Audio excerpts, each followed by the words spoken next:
अच्छा, सो जो आज का हमारा टॉपिक है that's on examples of recursion. So हम लोग प्राइमरीली दो एग्जांपल्स के ऊपर बात करेंगे। एक है ऑन फैक्टोरियल्स और दूसरी है on the Fibonacci sequence. So these examples are very common and they help us catch the true essence of recursion. तो शुरू करते हैं। सबसे पहले हमारी आ जाती है फैक्टोरियल्स। ठीक है।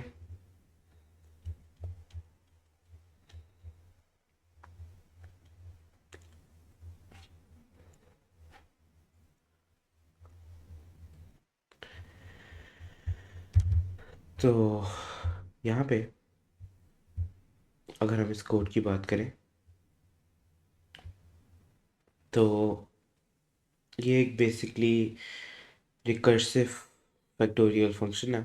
फैक्टोरियल रिकर्सिव इसका नाम है और ये उसी फॉर्मूला पे वर्क कर रहा है जिस पे आपकी वैसे मतलब फैक्टोरियल्स वर्क करते हैं। मैथमेटिकली फैक्टोरियल्स वर्क करते हैं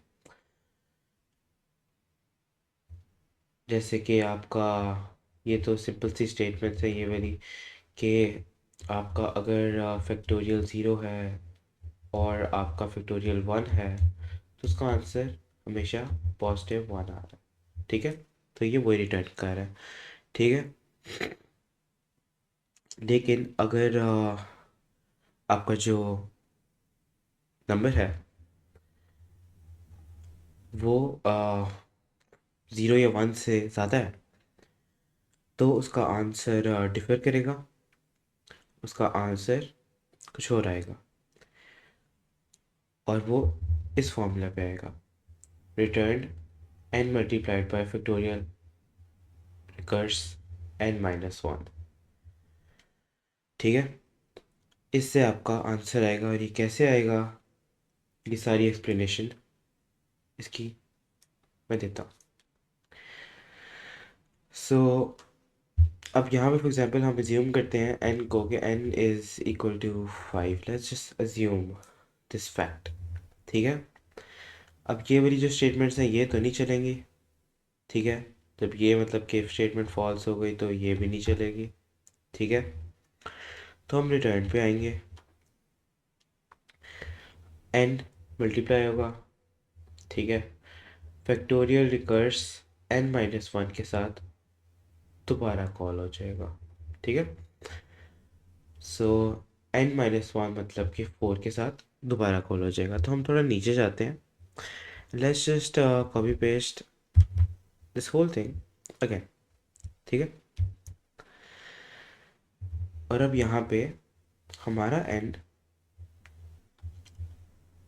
4 है। ठीक है। बिकॉज n मतलब कि 5 multiplied by factorial recurs n-1 मतलब 4। ठीक है। तो अब हम इसको यहाँ पे डिस्कस करते हैं क्योंकि ये एक फंक्शन कॉल हो गया। अब n की वैल्यू 4 है। इफ़ की स्टेटमेंट्स फिर नहीं चलेंगी। फिर रिटर्न नहीं चलेगा बिकॉज इफ़ की स्टेटमेंट फॉल्स है। n मतलब कि आपका 4 multiplied by factorial recurs n-1 जो आपका 3 है ये जब चलेगा तो आपका फिर से रिकर्स कॉल हो जाएगा। ठीक है।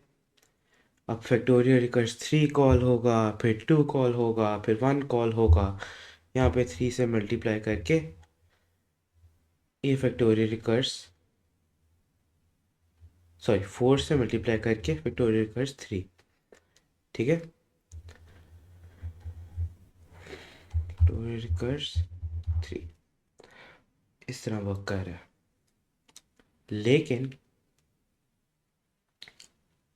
एट फर्स्ट ग्लांस इस तरह का कोड लिखना इज टेम्पटिंग और आई कम्प्लीटली अंडरस्टैंड कि ये बहुत मुश्किल लग रहा होगा कि इस तरह का कोड किस तरह से लिखेंगे हम मतलब किस तरह से फिगर आउट भी करेंगे किस तरह से कोड लिखना है। वेल इसके लिए इस चीज़ की अंडरस्टैंडिंग रिक्वायर्ड है कि आप अपना जो फैक्टोरियल रिकर्स है उसको बार बार कॉल कर रहे हैं। जब वो बार बार कॉल हो रहा है तो वो बार बार मल्टीप्लाई भी हो रहा है और उसकी वैल्यू 1 तक जा रही है। ठीक है, जब आप 1 पे n की वैल्यू 1 पे पहुंच जाती है तो वहां से आपकी मल्टीप्लिकेशन शुरू हो जाती है आगे। 1 की मल्टीप्लिकेशन होती है 2 से, 2 की 3 से, 3 की 4 से और 4 की 5 से। ठीक है, ये बार बार कॉल हो रहा है 4 के साथ, फिर 3 के साथ, फिर 2 के साथ। ये एक तरह से एक लूप चला रहा है। ये एक लूप चला रहा है फैक्टोरियल रिकर्स n-1 तब तक लूप चला रहा है जब तक आपकी n की वैल्यू 1 के इक्वल नहीं हो जाती। मतलब कि शुरू में 5 था और वहां से उसने लूप चलाई 4, फिर 3, फिर 2, फिर 1। ये उसने लूप में किया सारा आगे से काम। लूप चलाई और उसको 5 से मल्टीप्लाई कर दिया और ये सारा कुछ रिटर्न हो गया। इस तरह से इस लॉजिक के साथ कम अप किया गया। इसको हम लोग विजुलाइज भी करेंगे, विजुअली इसको अंडरस्टैंड करेंगे कि ये किस तरह हो रहा है और फिर हम लोग अपनी अगली एग्जाम्पल पे जाएंगे। तो यहाँ पे अगर हम इसको विजुअली देखते हैं तो मैंने एक कोड लिखा है जो फैक्टोरियल्स का है, ठीक है, रिकर्सिवली। और इसमें मैंने डाला है fn 5, मतलब कि फंक्शन के अंदर मैंने 5 डाला है। 5 का फैक्टोरियल निकाल रहे हैं हम लोग। सबसे पहले क्या होगा, आपका ये फंक्शन रन करेगा और ये कॉल करेगा f4 को। अब ये क्यों कॉल करेगा f4 को? Because 5 multiplied by factorial recurs n-1। n की वैल्यू पहले क्या थी? 5 थी। n-1 मतलब 4। अब आपने f4 को कॉल कर दिया, फैक्टोरियल रिकर्स 4 को कॉल कर दिया। ठीक है, आगे मूव ऑन करते हैं। तो फैक्टोरियल रिकर्स 4 चला, ठीक है, इट रैन। इफ की स्टेटमेंट भी उसमें चली, ठीक है, कि इफ n इक्वल्स टू 0 या n इक्वल्स टू 1, तो वो वाली स्टेटमेंट भी उसमें चली। ठीक है, लेकिन वो फॉल्स थी तो आप रिटर्न पे वापस आए। 4 आपका मल्टीप्लाई हुआ फैक्टोरियल रिकर्स n-1 मतलब कि 3 के साथ। ठीक है, आप लोगों को ये बात याद है कि जो भी आप लोग पूरी तरह से रन नहीं करते वो स्टैक पे चला जाता है। ठीक है, अभी हम इसे स्टैक पे भी डाल के दिखाएंगे। तो यहाँ पे अब 4 मल्टीप्लाइड बाई फैक्टोरियल n-1 मतलब 4 - 1 3। ठीक है, अब ये स्टेटमेंट कॉल कर देती है फैक्टोरियल रिकर्स 3 को। फैक्टोरियल रिकर्स 3 चलेगा, फिर इफ़ की स्टेटमेंट चेक होंगी कि n 1 के इक्वल तो नहीं है, 0 के इक्वल तो नहीं, और ऐसा नहीं हुआ। अभी n की वैल्यू 3 है। ठीक है, तो वो रिटर्न पे वापस जाएगा 3 मल्टीप्लाइड बाय फैक्टोरियल रिकर्स 2। इसका मतलब है कि फैक्टोरियल रिकर्स 2 कॉल होगा। ठीक है, फैक्टोरियल रिकर्स 2 जब कॉल होगा फिर इफ़ की स्टेटमेंट से चेक होगा, जब वो रन करेगा फिर वो फॉल्स होंगी, फिर आप रिटर्न पे जाओगे 2 multiplied by factorial recurs 1।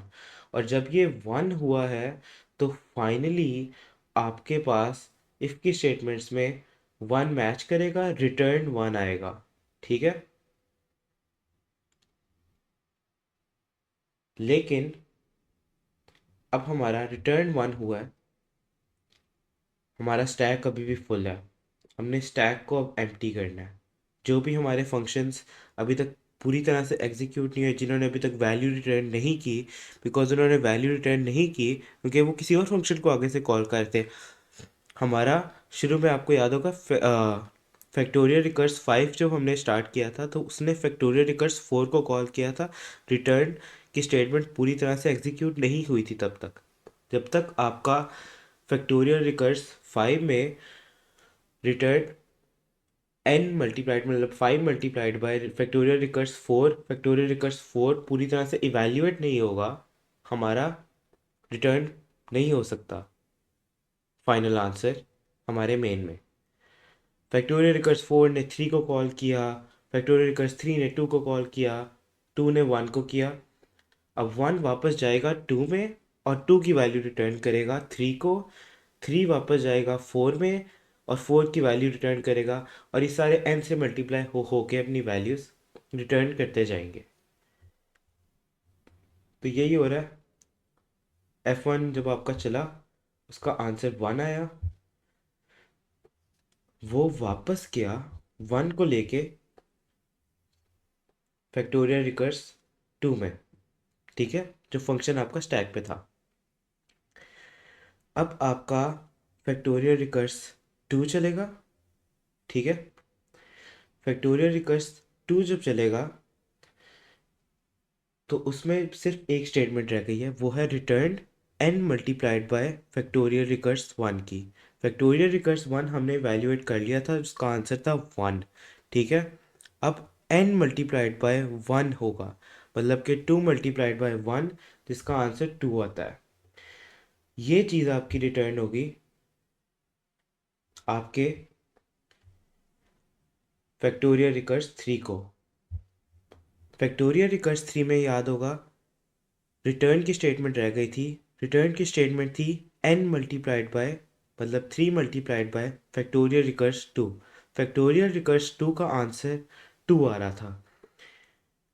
3 multiplied by 2 6 होगा, और ये चीज़ पास होगी आपके फैक्टोरियल रिकर्स 4 के अंदर, ठीक है।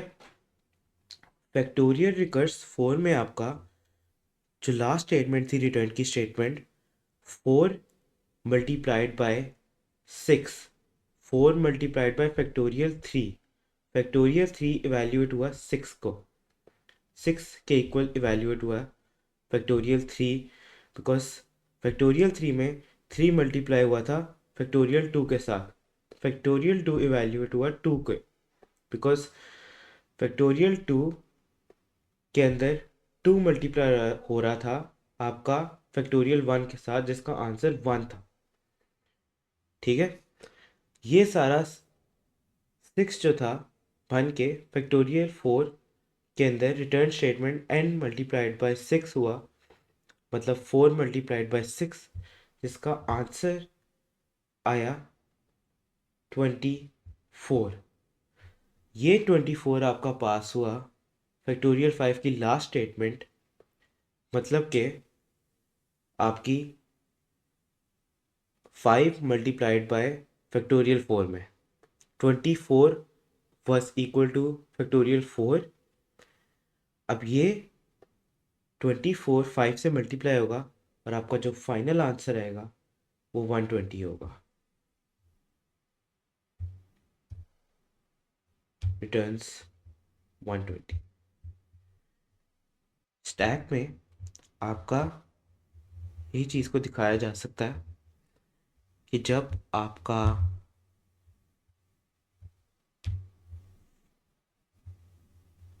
फैक्टोरियल रिकर्स इसमें आपका 5 था, ठीक है, यहाँ पे 5 आया और यहाँ पे 4। जब आपका 4 कॉल हुआ तो आपका रिटर्न पूरा नहीं हुआ कि आपकी स्टेटमेंट अभी तक एंड नहीं हुई, ठीक है। तो यहाँ पे स्टैक में आपका थोड़ा स्टैक को बड़ा कर लें, आपका फैक्टोरियल रिकर्स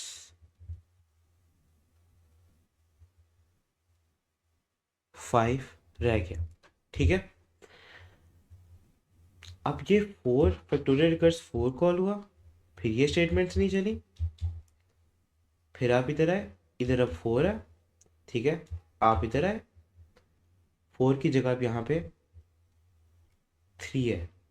ठीक है, अब ये जो स्टेटमेंट है ये फिर रिटर्न की, बिकॉज आपका फैक्टोरियल रिकर्स जो 3 है उसको अभी तक हमने इवैल्यूएट ही नहीं किया। उसको इवैल्यूएट करेंगे, उसके लिए हमें दोबारा फैक्टोरियल रिकर्स पे जाना पड़ेगा। ठीक है, जब हम दोबारा ऊपर जाएंगे बगैर अपनी पिछले वाले फैक्टोरियल रिकर्स को किए, तो फैक्टोरियल रिकर्स 4 जो है उसको भी स्टैक पे जाना पड़ेगा। ठीक है, फैक्टोरियल रिकर्स 4 लिख देते हैं। ठीक है, अब आपका 3 जाएगा, वही सब कुछ होगा, लास्ट स्टेटमेंट रिटर्न नहीं कर पाएगी जब तक फैक्टोरियल रिकर्स 2 नहीं इवैल्यूएट होता। जब हम 2 पे ऊपर जाएंगे, 2 के लिए 2 के इवैल्यूएट करने हैं, तो फैक्टोरियल रिकर्स 3 यहाँ पे आ जाएगा। ठीक है, जब 3 यहाँ पे आ जाएगा, आप फैक्टोरियल रिकर्स 2 को इवैल्यूएट करने जाएंगे, उसके लिए भी स्टेटमेंट्स नहीं वर्क करेंगी, वहाँ से भी आप रिटर्न जाओगे, return 2 multiplied by factorial recurs 1। अब आपका 1 आ गया है, तो अब आपने अपना बेस केस रीच किया है। ठीक है, इससे पहले आपका जनरल केस चल रहा था। ठीक है, अब जब ये चलेगा फैक्टोरियल रिकर्स 2 को भी यहाँ पे आना पड़ेगा जब फैक्टोरियल रिकर्स 1 चलेगा। उनके फैक्टोरियल रिकर्स 1 इवैल्यूएट हो जाएगा, हेंस उसको करने की ज़रूरत नहीं। ठीक है, तो फैक्टोरियल रिकर्स 1 इवैल्यूएट होके ये आपका स्टैक है, और फैक्टोरियल रिकर्स 1 जो है उसकी वैल्यूएशन हमारे पास आ गई है, तो हमने उससे रिटर्न किया, मतलब हम उससे बाहर आ गए फैक्टोरियल रिकर्स 1 से विद आर वैल्यू 1। अब वो जब वैल्यू थी, जब हमने रिटर्न किया तो हम स्टेटमेंट में वापस आ गए जो थी फैक्टोरियल रिकर्स 2 की। इसमें हमने यहाँ पे 1 डाला, यहाँ पे 2 था, 2 मल्टीप्लाइड बाय 1, ये हमने रिटर्न कर दिया अपने फैक्टोरियल रिकर्स 3 को। फैक्टोरियल रिकर्स 3 को हमने यहाँ पे ये अब फैक्टोरियल रिकर्स 2 हो गया हमारा। ठीक है, और फैक्टोरियल रिकर्स 3 का n ये हो गया। ठीक है, फैक्टोरियल रिकर्स 2 रिमूव हो गया स्टैक से, क्योंकि वो इवैल्यूएट हो चुका होगा। फैक्टोरियल रिकर्स 3 इवैल्यूएट तब होगा जब ये 3 मल्टीप्लाइड बाय 2 हो जाएगा। और अब तो ये सिंपल है, 3 मल्टीप्लाइड बाय 2 हो गया, 6 आंसर आ गया, रिटर्न कर दिया 6 को। ठीक है, ये फैक्टोरियल रिकर्स 3 का आंसर 6 है, ये भी इवैल्यूएट हो गया। अब हम स्टैक में कॉल कर रहे हैं फैक्टोरियल रिकर्स 4 को। ठीक है, इसको थोड़ा साफ करते हैं, और यहाँ पे हम लोग अब लिखते हैं कि हमारा फैक्टोरियल रिकर्स इस वक्त यहाँ पे हम लोग 4 में है। जब भी हम रिटर्न करते हैं तो हम लोग पिछले वाले फंक्शन में चले जाते हैं जहाँ से हम आए थे। ठीक है, और जब भी हम कोई फंक्शन कॉल करते हैं, हम उसी फंक्शन को कॉल करते हैं, तो हम उसकी एक अगली लेयर में चले जाते हैं। उस लेयर से निकलने के लिए हमें रिटर्न करना पड़ता है। ठीक है, तो ये चीज़ समझनी बहुत ज़रूरी है। अभी हम फैक्टोरियल रिकर्स 4 में है, उसके n की वैल्यू 4 है, उसके फैक्टोरियल रिकर्स की वैल्यू 3 है। ठीक है, ये फैक्टोरियल रिकर्स की वैल्यू है। ठीक है, इसका आंसर हमने अभी भी वैल्यूएट किया जो है 6। 4 मल्टीप्लाइड बाय 6 इज 24। ठीक है, अब हमारा यहाँ से 24 आ गया फैक्टोरियल रिकर्स 4 का, तो हम इसको भी स्टैक से हटा देंगे। अब हमारा रह गया फैक्टोरियल रिकर्स 5 जो हमारी लास्ट है स्टैक पे वैल्यू। तो अब हम लोग, क्योंकि हमारा फैक्टोरियल रिकर्स 4 का आंसर 24 था, तो हम लोग क्या करेंगे, हमारा n जो है अब वो 5 है, multiplied by factorial recurs 4। Factorial recurs 4 की वैल्यू क्या वैल्यूएट की थी हमने, 24 की थी। 5 मल्टीप्लाइड बाय 24 इज 120। तो ये हमारा रिटर्न हो गया फाइनल वैल्यू, ये स्टैक हो गया खाली, और हमारी फैक्टोरियल्स के साथ रिकर्जन कंप्लीट हो गई। अच्छा, तो हम लोग आगे अपनी सेकेंड एग्जांपल के ऊपर बात करेंगे, the Fibonacci sequence. So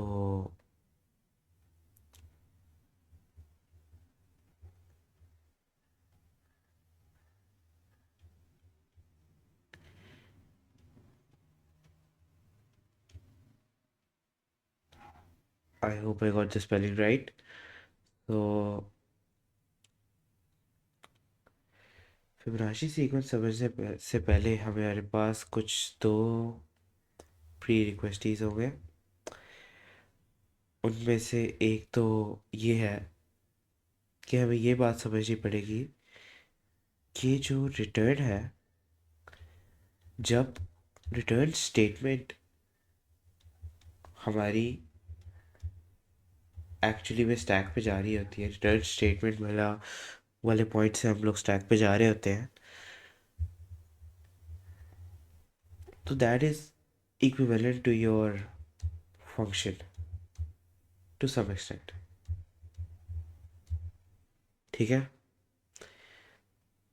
manipulation side जो आपके वेरिएबल पे हो रही है, when it's on the return statement, आपकी बाकी सारी चीज़ें सेम रहती हैं। ठीक है। मैनिपुलेशंस को जैसे कि काउंट प्लस प्लस या एन प्लस प्लस या n minus minus during the top half of the body before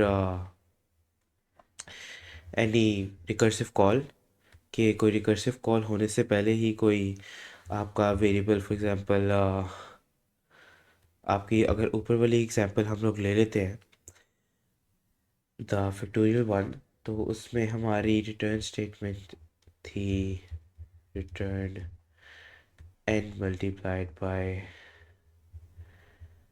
आपका फैक्टोरियल रिकर्स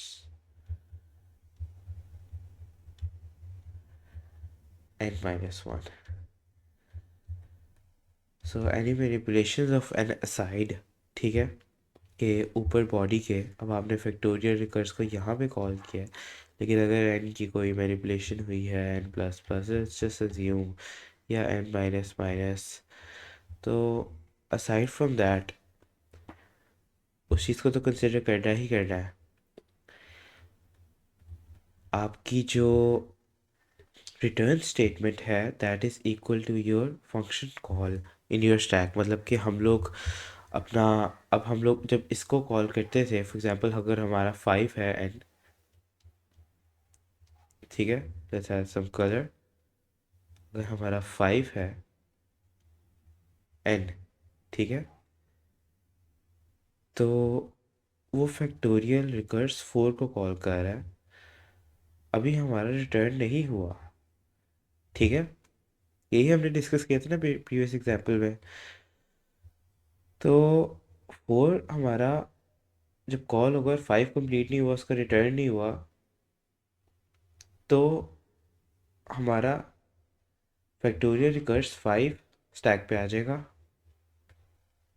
यही बात हुई थी, फैक्टोरियल रिकर्स 5 आ जाता है,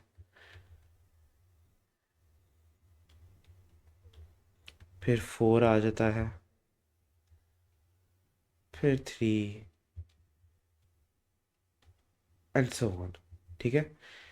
लेकिन what I am trying to say is कि सिंस ये रिटर्न स्टेटमेंट से कॉल कर रहे हैं, तो हम इसको ओनली इन दिस केस कह सकते हैं और लिख भी सकते हैं इस तरह से, अपनी अंडरस्टैंडिंग के लिए।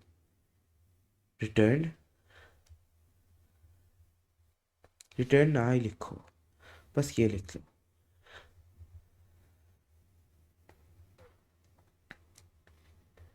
N multiplied by factorial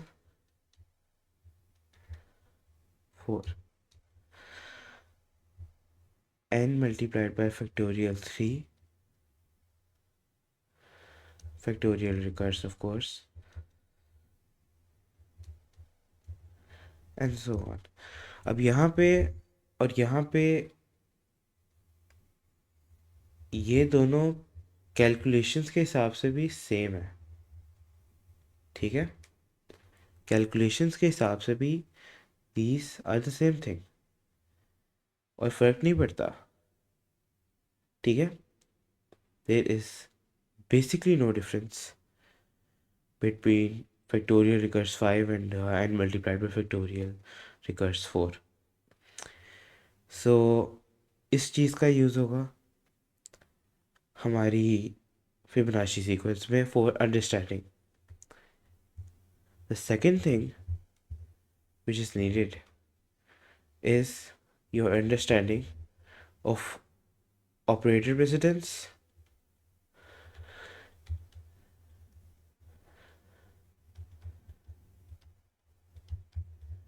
and associativity. More on the side of associativity.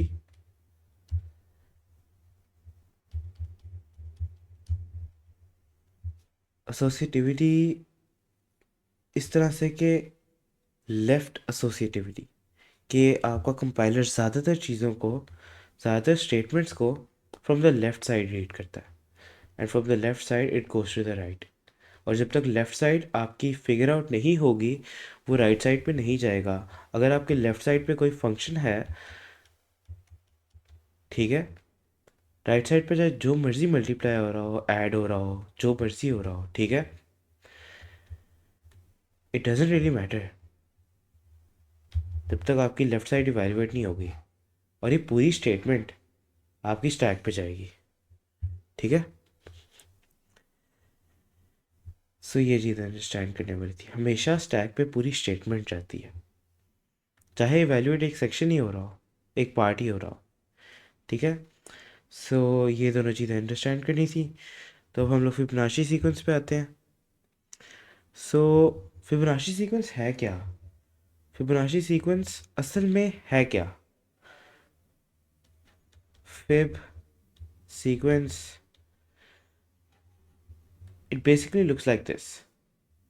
आपका ज़ीरो आता है सबसे पहले, this is your let's say first term, ठीक है, then second term, third, fourth, etcetera. This is the second term,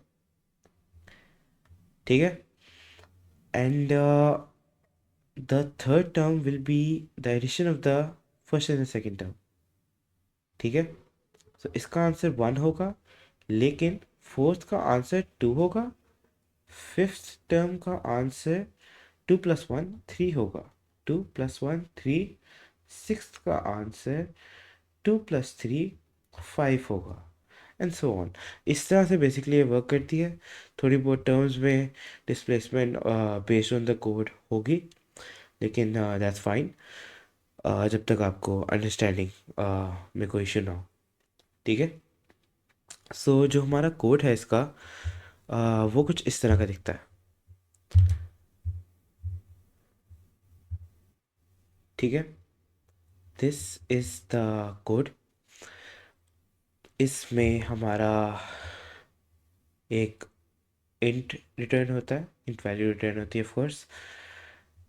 एक check है कि if n is equal to 0 और 1 रिटर्न n, और एक रिटर्न की स्टेटमेंट है। इसके अलावा अगर ये इफ़ की स्टेटमेंट फॉल्स हो जाती है तो एक और रिटर्न की स्टेटमेंट है फिब n-1 + फिब n-2।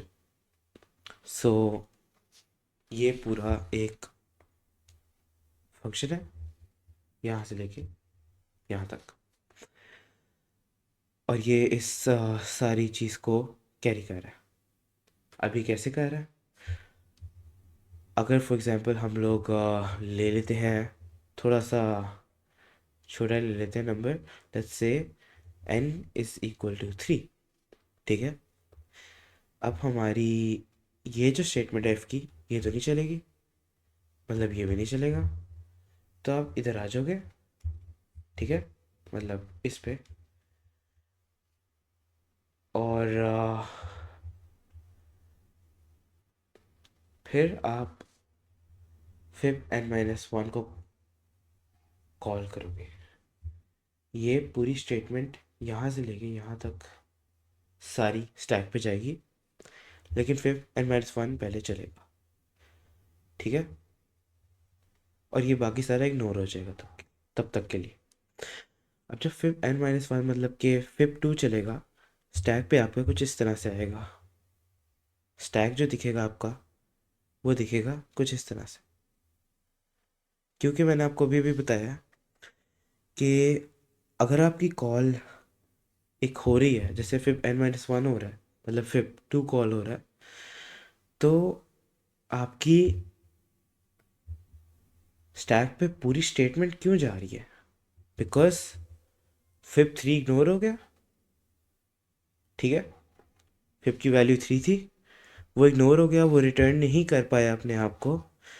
वो रिटर्न फिर 3 जब नहीं कर पाया तो वो स्टैक पे चला गया। मैं यहाँ पे स्टैक में फिर 3 भी लिख सकता हूँ, लेकिन मैंने अभी भी बताया था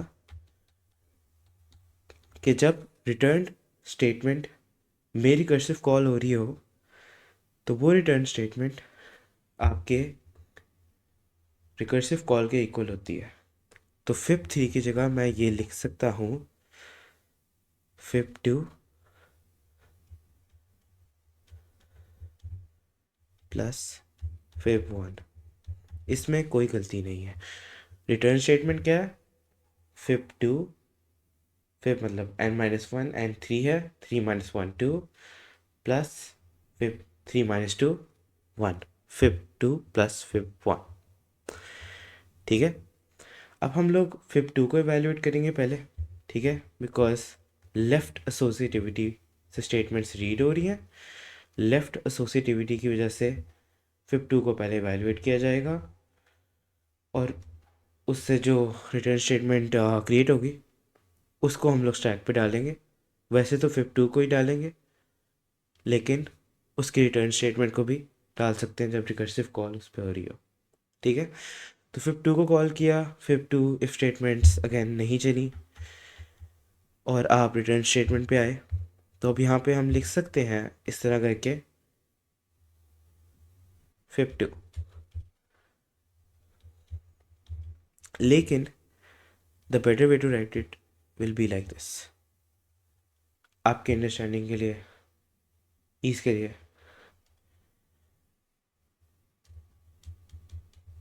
fib 2-1 fib 1 plus fib 0, alright, fib 1 plus fib 0। अब अभी भी आपकी लेफ्ट एसोसिएटिविटी अगेन यूज़ होगी, और इनमें से भी आपकी फिब 1 मतलब फिब 2-1 और फिब 2-2 में से आपकी पहले फिब 2-1 कंसिडर होगी और ये रन होगी। अब जब ये रन होगी तो यहाँ पे तो इफ स्टेटमेंट्स ट्रू हो जाती हैं, तो रिटर्न n मतलब 1 रिटर्न हो रहा है, ठीक है। तो इसका आंसर 1 आ गया। इधर आंसर 0 आ गया, बिकॉज 0 पास हुआ था। 0 प्लस 1 इज़ 1, ठीक है।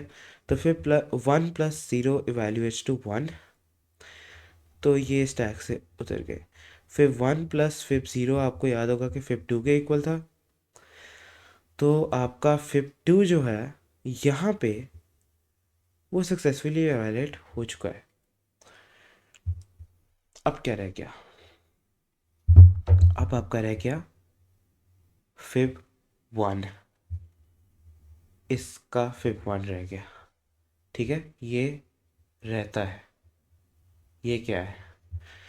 फिब 1 चलेगा, रिटर्न स्टेटमेंट, ठीक है, रिटर्न स्टेटमेंट में 1 आ जाएगा, ठीक है।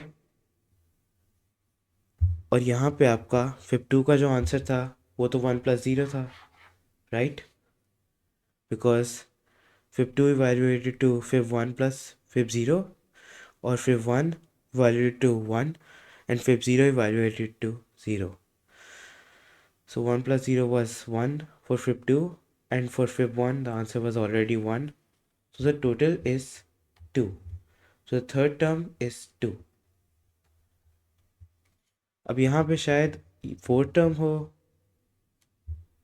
but it's basically because of this 0. So आप इसको फिबोनाची सीक्वेंस को इस तरह से भी कुछ जगह पे पाओगे जहाँ पे फर्स्ट टर्म 1 है, सेकंड टर्म 1 है, थर्ड टर्म 2 है. So it really doesn't matter, it's just a difference in perspective. So इस चीज़ से कंफ्यूज ना होना. अब इसकी विजुलाइजेशन पे जाते हैं. तो यहाँ पे हम लोग यही फंक्शन जैसे मेथड फिब 3 को रन करेंगे, फिबोनाची सीक्वेंस 3 थर्ड टर्म, और इसका इफेक्ट अब फिब 3 जो है वो रिटर्न कर रहा है फिब 2 प्लस फिब 1, लेकिन फिब 2 कॉल हो रहा है बिकॉज वो लेफ्ट एसोसिएटिविटी की वजह से पहले आता है. ठीक है. और इस तरह से फिब 2 रन होने लग जाता है. अब फिब 2 इनके इफ स्टेटमेंट्स फॉल्स है अभी भी, तो फिब 2 जो है वो रिटर्न करेगा फिब 1 प्लस फिब 0. ठीक है. अब इसने लेफ्ट एसोसिएटिविटी की वजह से फिब 1 को पहले चलाया. ठीक है. फिब 1 का आंसर 1 आता है. ठीक है. और ये आंसर वापस फिब 2 के इसमें चला जाएगा, रिटर्न हो जाएगा, मतलब स्टेटमेंट में आ जाएगा. अब ये पार्ट स्टेटमेंट का इवैल्यूएट हो चुका है, तो अब अगले पार्ट को इवैल्यूएट किया जाएगा. ठीक है. अगला पार्ट है फिब 2 माइनस 2, मतलब फिब 0. तो फिब 0 को कॉल करेंगे. ठीक है. और फिब 0 को जब कॉल करेंगे तो उसका आंसर ऑफ कोर्स 0 होगा. तो second part of the statement 0 return करेगा. ठीक है. और ये फिब 2 का है आंसर 1 प्लस 0. ठीक है. 1 पहले वाले का इवेल्युएट हुआ और 0 दूसरे वाले हाफ का इवेल्युएट हुआ. ठीक है. और ये रिटर्न हो गया. ये फिब 2 का टोटल आंसर है. ये रिटर्न होगा फिब 3 को. ठीक है. लेकिन ये फिब 3 के फर्स्ट हाफ को रिटर्न हो रहा है. फिब 3 की पहली स्टेटमेंट थी fib 2, because fib 3 minus 1 is fib 2. लेकिन जो सेकेंड पार्ट था स्टेटमेंट का, फिब 3 माइनस 2, फिब 3 माइनस 2 मतलब फिब 1, वो अभी तक नहीं चला. तो अगर हम लोग फिब 3 माइनस 2 को चलाएं, जो फिब 1 है,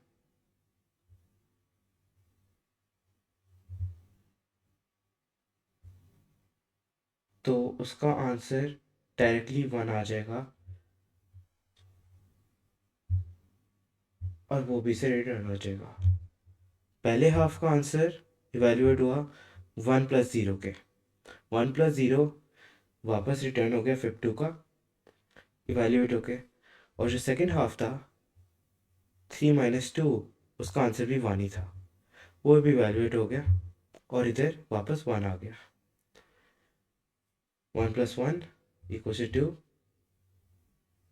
ओवरऑल स्टेटमेंट फिब 3 की रिटर्न करेगी 2. ठीक है.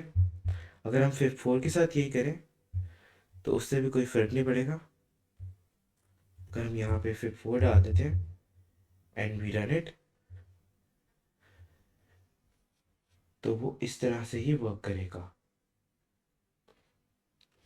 अब यहाँ पे क्या हो रहा है, फिब 4 ने फिब 3 को कॉल किया और फिब 2 को कॉल किया, मतलब स्टेटमेंट्स में दोनों ये आ गए. लेकिन पहले ये चला, इसने आगे से फिब 2 और फिब 1 ये दोनों बनाए, लेकिन पहले फिब 2 चला. बिकॉज वो लेफ्ट पे था। फिब टू ने आगे से फिब वन और फिब ज़ीरो बनाया, लेकिन पहले फिब वन चला, उसने रिटर्न किया वन। फिर फिब ज़ीरो चला, उसने रिटर्न किया zero. One plus zero one, मतलब फिब टू ने रिटर्न किया वन। ये देख रहे हैं, वन जा रहा है।